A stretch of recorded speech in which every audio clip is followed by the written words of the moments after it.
2:00 pa lang ng umaga, papunta na si Roberto sa kanyang trabaho.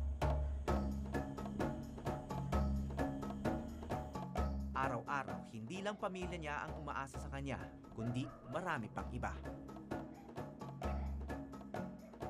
At hindi niya magagampanan ang trabahong ito kung wala ang kanyang pinakamatalik na kaibigan.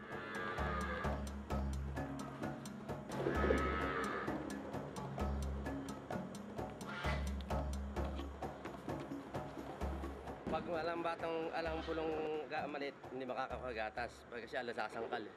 Kaya kailangan may maliit na bagong panganak.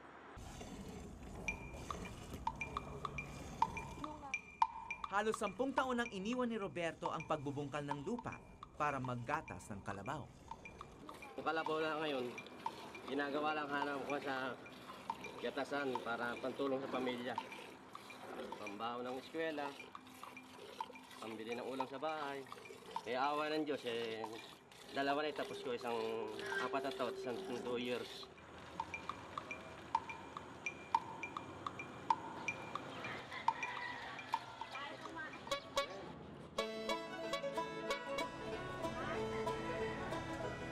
Kasabay ng pagsikat ng araw, hudyat ang tunog ng munting toroto sa pagdating ng special delivery ni Roberto.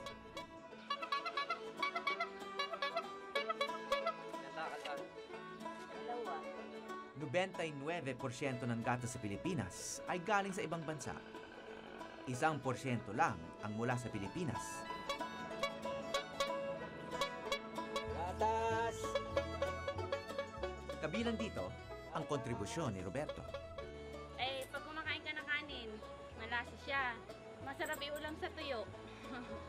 Saka siya gusto niya pag umuulam may sabaw. Madaling kainin ang kanin. Umiinom siya gatas ng kalabaw. Parang tumitibay yung pulmon niya yung tawag doon. Hindi na siya masyado sipunin. Bata pa ako, ito na iniinom namin. Pagka malakas ang bago-bagong gatas, kumikita ako ng 15 bote. Kumikita ako 300 sa araw.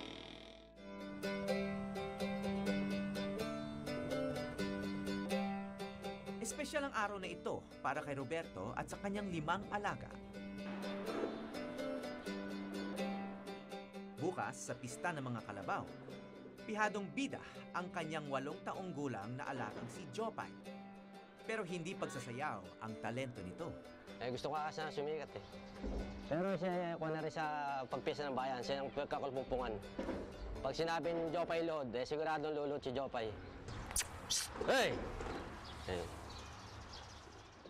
Kung pagiging masunurin ang ibig sabihin ng simpleng pagluhod ng kalabaw, paano pa kaya kung kahit nakaluhod na, napapalakad pa? Pero ang sikretong ito ni Roberto, hindi raw madaling gawin. Araw-araw, umaga hapon ang training nito. Pagka ako, tinuturuan ng lumakad, yan. Sa ngayon, sa formero, lumod muna. Pag matagsa na yung lumod, tuturuan lumakad. Unti-unti na natututong lumakad.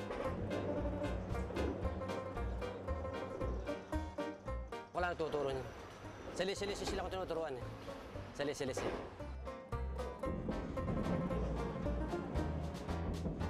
Yung pagmamahal ko sa mga kalabaw na yan, mukha ng pagmamahal sa mga anak ko. Kasi yan nagbibigay sa akin ng pang-araw-araw gastos.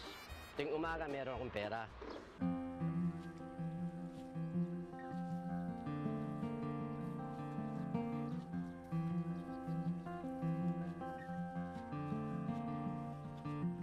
Iilan na lang ang mga katulad ni Alvin na umaasa pa sa palayan.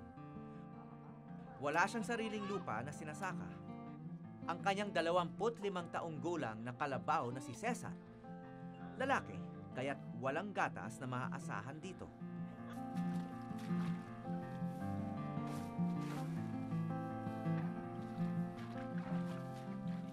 Naghahakot na lang sila ng mag-amo ng palay. 20 pesos lang ang bayad sa kanila kada sako. At nangyayari ito tuwing may anihan lang. Dito sa Dulong Malabon, ano lang kami rito, 6 kami pangkat na nangangarit doon eh. Pakaraniwang kalabaw ngayon, marami may kalabaw, kaya lang puro ginagatasan. Puro gatasan. Pero yung nangangaryada dito sa Dulong Malabon, 6 na kami pangkat. Saka, ano yung kalabaw eh, mabagal kasi, hindi gumawa ng makina eh. matuloy trabaho eh. Swerte na lang ni Alvin dahil may dagdag kita siya sa buwang ito. 3,000 ang arkila ng barangay sa kanyang kalabaw para humila ng kariton sa piyesta. Hindi man marunong lumuhod, dapat busugin pa rin ng maigi si Cesar.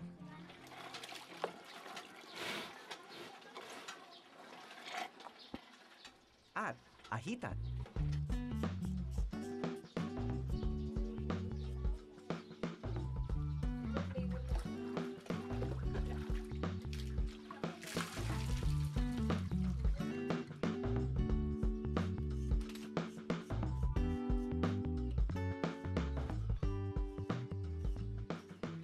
Isidro, yung pag-ibig ay matibay na puso mo sa may kapal.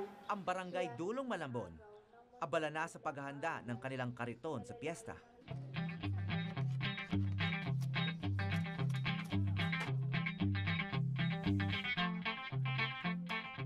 Pag-iipon ng palay ang tema ng kanilang disenyo ngayong taon.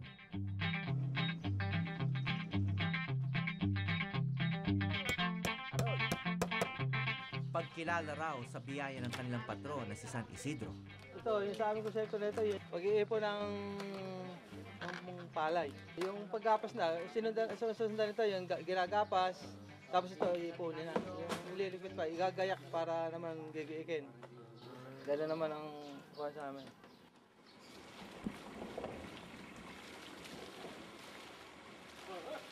Excited na si Roberto sa piyesta. Alas 4 pa lang ng umaga, pinaliliguan na niya ang kanyang mga alaga. Kinuha kasi ito para lumabas sa isang programa sa telebisyon. 2 oras ang kailangan nilang lakarin para marating ang bayan. Malaki-laki kitain dahil na sa unang hirit lang meron, tapos sa paluhuran. Tapos makita ako dyan ang mga ano dyan, kilalang kilala yung kalabaw namin dyan. Kasi mahal din po ang miskin dahil na kung hindi dyan hindi ako paparal ng anak.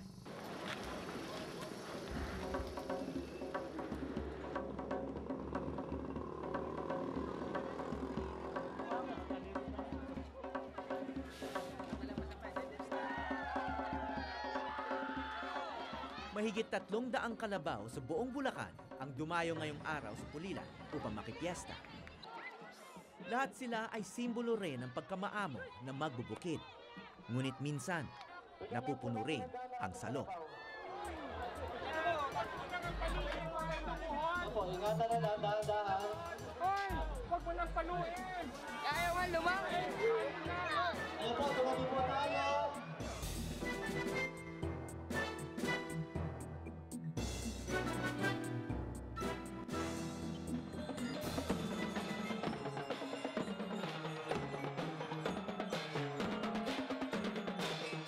Minsan sa isang taon, ang mga kalabaw ang nagahari sa daan.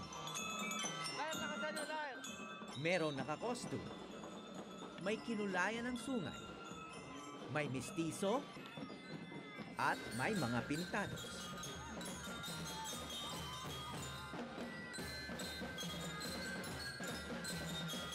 Namamanata kami basta ganitong parada ng kalabaw sa lubong. Sa lubong ko tawagin dito. Parang kung basani, binibigyan kami ng biyaya ng patrol dito.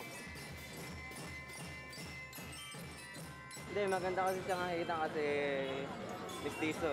Lutang na lutang ang kulay. Ang isang ito, tila naligaw. Anong alam na gawin ng baka mo? Ginagamit siya sa pangararo.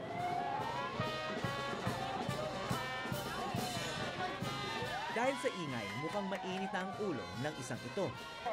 Mag-setras lang po tayo.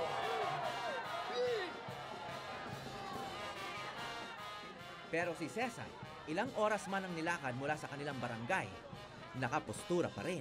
Matagal na raw to sa'yo? Mga 21 years na po may So hanggang ilang taon ba to magtatrabaho? mga 2 years po pwede na palitin na siya eh. 2 years na lang? Palitin. Retirado na. Pakakatay na lang po siya. Papakatay mo to? Pagkatapos ng napakahabang panahon sa pagsiservisyo sa'yo, papakatay mo? Hindi, para po makabili na ng bago po, ng mas bata.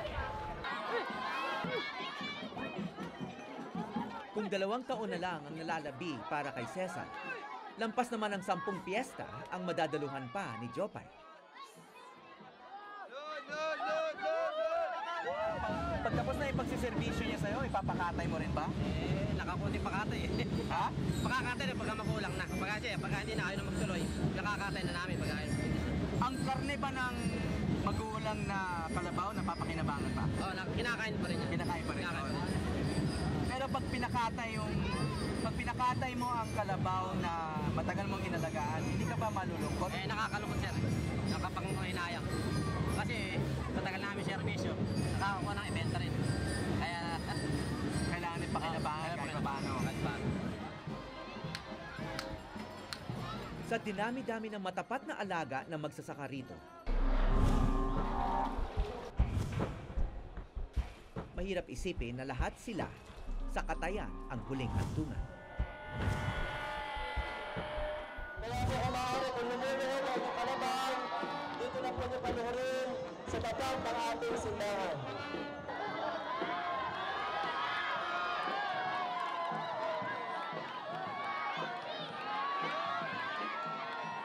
Sa tapat ng dambana ni San Isidro, Labrador, masasaksihan ang pambihirang katangian ng mga kalabaw dito.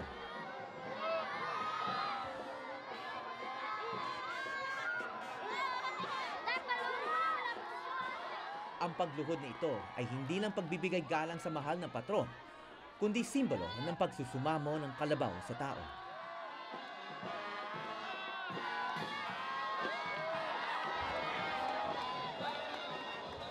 Noong panahon ng Kastila, ang simbahan ay naging instrumento upang paluhurin ang Pilipino. Ngunit tulad ng tao, hindi lahat ng kalabaw pareho ang takbo ng isip. Merong ibang ayaw lumuhod o magpaamo. Isang kalabaw na may hilang kariton na may nakataling 3 pang kalabaw ang ayaw sumunod sa tradisyon at tila nahibang na.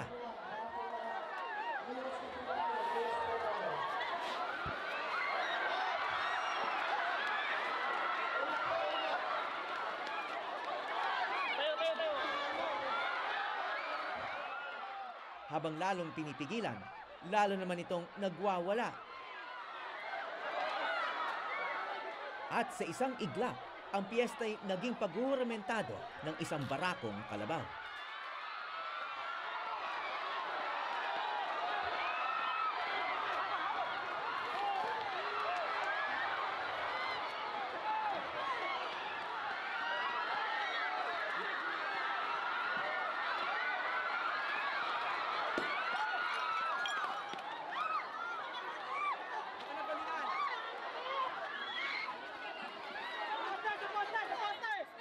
Sa mahigit 1 kilometrong itinakbo ng kalabaw na patigil sandali bago itinuloy ang pag-aamok nito.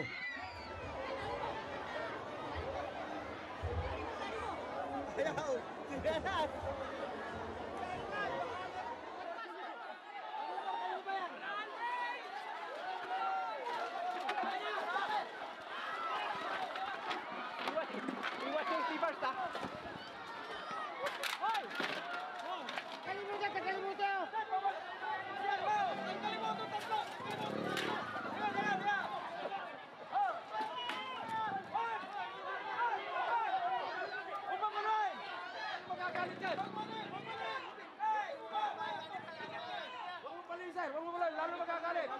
Nangyari dito, nagwala yung isang kalabaw. Kinaladkad pati yung amo. Ayun, akala na kumalma na yung kalabaw kanina, tinatali na sa poste. Pero mukhang hindi pa kumakalma. Kanina po hinahampas niya siya ng upuan. Bakit po? Para ma-neutralize natin na baka sakaling matakot natin siya sa pamamagitan ng paghahampas. Pero hindi. Patuloy siyang nagagalit. Lalong nagagalit. Oo, lalong nagagalit.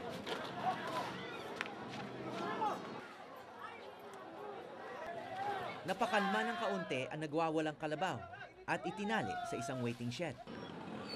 Pero nang hinigpitan ang tali nito, lalo ito nagpumiglas. Ingat ka lang ha, ingat ka lang ha. Inakala ng marami na tapos na ang palabas. Ano, sir? Sino may-ari ng kalabaw? Nakilala niyo ba yung kalabaw? Hindi namin nakita eh. Wala nang magagawa dyan, kundi barilin na lang yan. Kung ano matano, disabled yan. Walang kumain ng pinagawa. Eh, ayun po, hindi na namin kayang pagilin yan. Pero tila naiintindihan ng kalabaw ang mga naririnig niya kaya't lalo itong kumawala.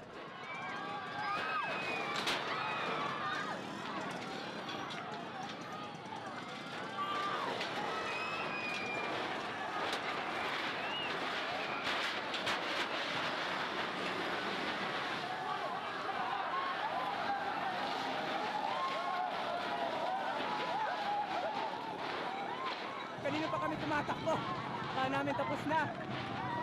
Nakawala na naman yung hindi raw natibong kalabaw yan eh. Eh ngayon nakawala. Hindi na ako makahabol.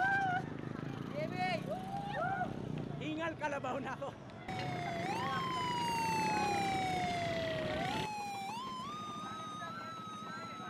Sa huli, sumuko na rin sa pagod ang kalabaw.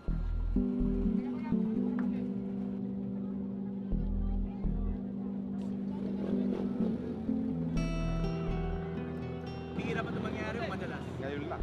Ngayon lang talaga sa, First time.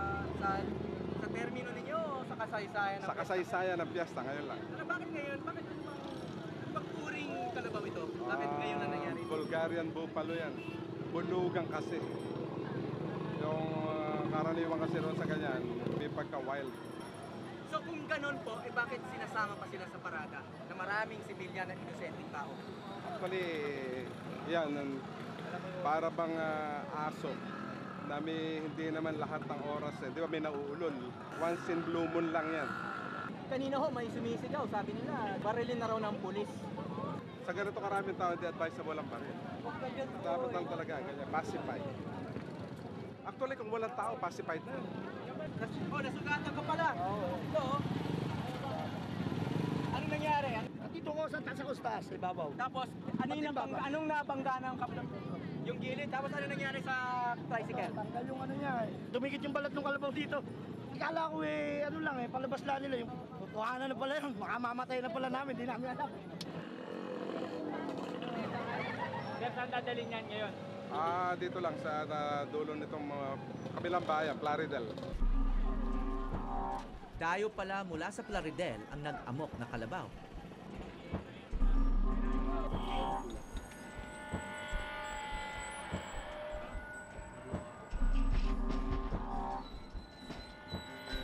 Nang dinala na ang kalabaw sa kanilang bakuran sa Plaridel, mukhang kalmado na ito. Pero hindi pala basta-basta naaapula ang apoy.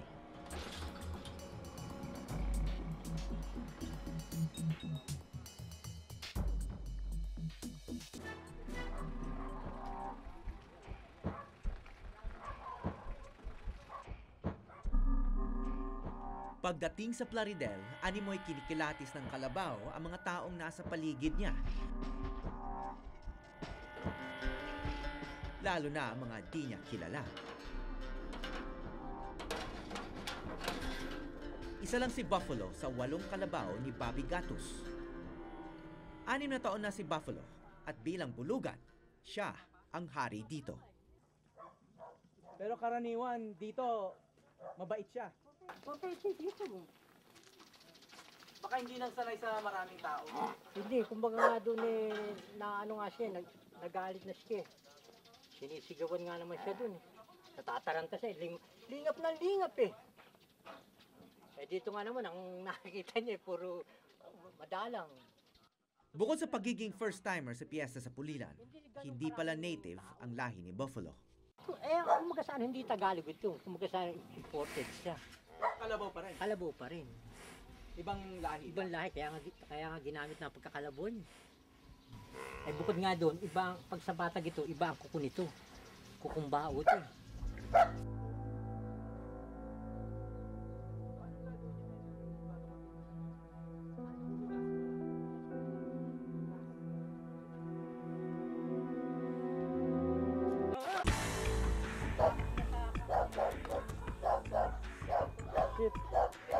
Sa lakas ng tama ng sungay ni Buffalo sa aming kamera, pansamantala itong hindi kumana. Bakit siya nagwala kanina? Kasi kumbaga kanina nga, nakakita na naman niya yung... Kanina kasi, parang pag kumikislap, naano niya yung mata niya. Parang natandaan niya. Mukhang malalim ang sugat na tinamo ni Buffalo na posible raw na hindi na gumaling pa.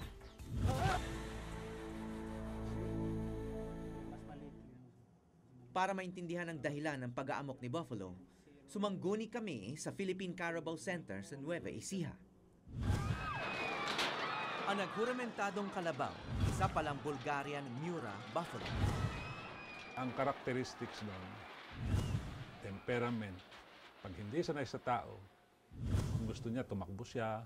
Pag siya nagipit, di ba? Fight or flight. Kung di siya makatakbo, he will fight. Lahat nung naging recipient namin from that time, tinitraining namin, tinuturuan namin paano handlein ng kalabaw. Sabi namin, huwag niyong sasaktan. At pag yan ay sinaktan niyo, sigurado yan, sasaktan ka rin.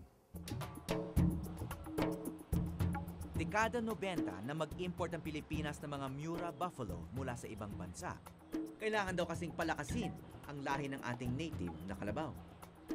Pagka pinag-cross mo yung dalawang klaseng breed, magkakaroon ng hybrid Bagor. Mas malaki sila kaysa rin sa kanilang parent. So kung ang native natin is 300 kilos at 3 years, ang crossbred is about 600 kilos na. At the same age. Sa sungay malalaman ang palatandaan ng kalabaw na may lahing Mura Buffalo. Kumpara sa sungay ng native, kulot ang sungay na may lahing Mura. Lumalabas na si Cesar at Jopay, pawang mga may lahing imported din. Pero si Buffalo, halos puro na raw.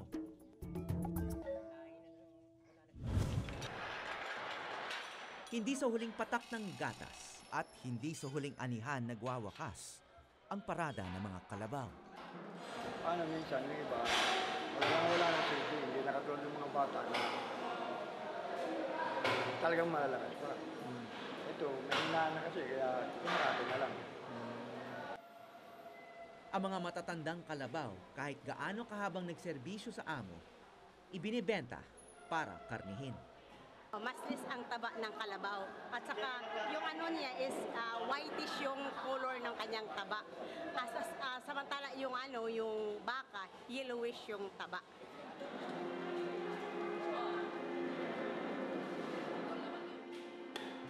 Ang pera makukuha sa karne, ipambibili ng mas batang kalabaw.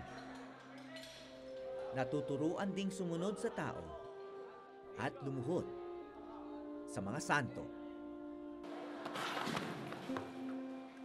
Ako po si Howie Severino at ito ang Eyewitness.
Maraming salamat sa pagtutok sa Eyewitness mga kapuso.